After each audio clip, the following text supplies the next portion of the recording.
What's up, guys? This video we're going to talk about being uncomfortable and not knowing what you're doing is okay. All right, so basically, like, one of the key. All right, so basically Zig Ziglar, I think, is the one who I'm going to attribute this quote to. He said, in order to be bad at something, no, wait, sorry.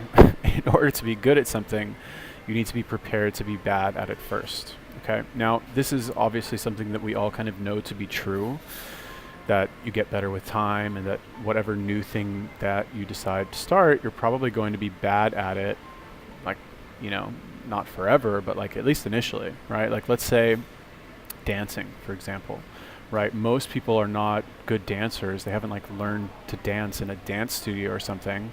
And if you throw them in some aerobics dance class with like special moves, it's going to be very awkward for them because they're not used to like moving their body in that way, right?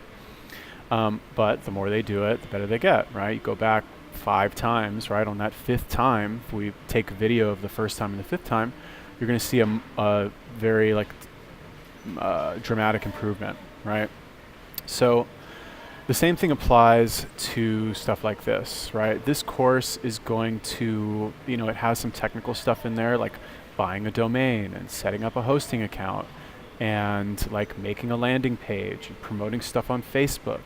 Like, unless you have done that stuff before, like, yeah, straight up, unless you've done that stuff before, you're not going to know how to do it. Like, I wasn't born like knowing how to make a landing page, right? I didn't like come out of my mom and like had like the mouse in my hand and I'm like setting up like the buttons and everything. Of course not.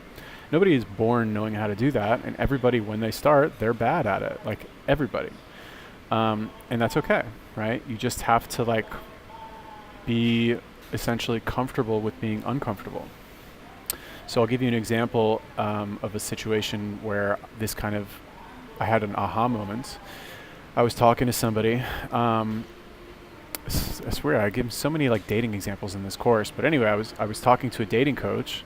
I'm really into like pickup, in case you haven't noticed. But anyway, I was talking to a dating coach, and I was like, because I had what's called approach anxiety, which is where I would get nervous, and everybody has this. Obviously, it's just like a fancy term that created for it.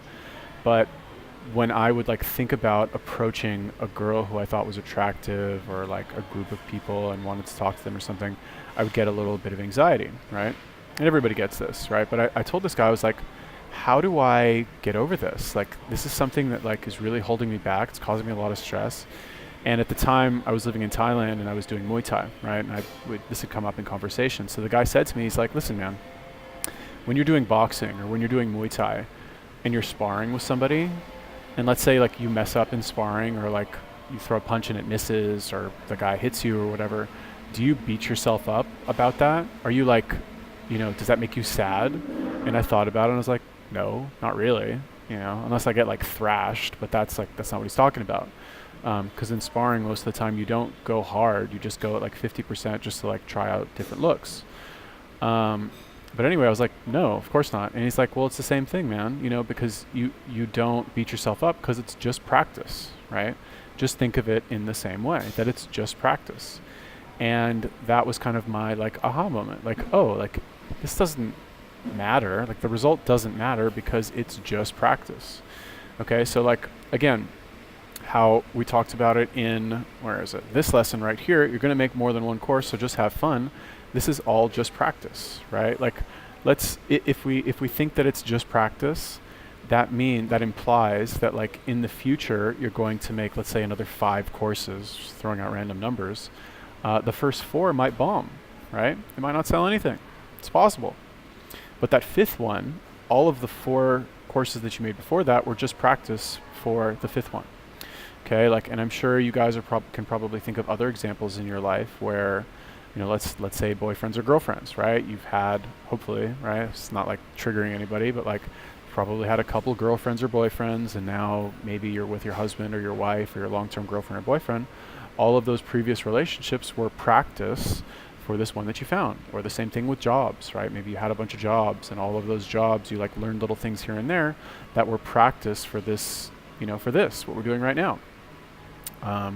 or whatever hobby you have, or some, play video games, or you play an instrument, like that's all just practice. It's all just for fun.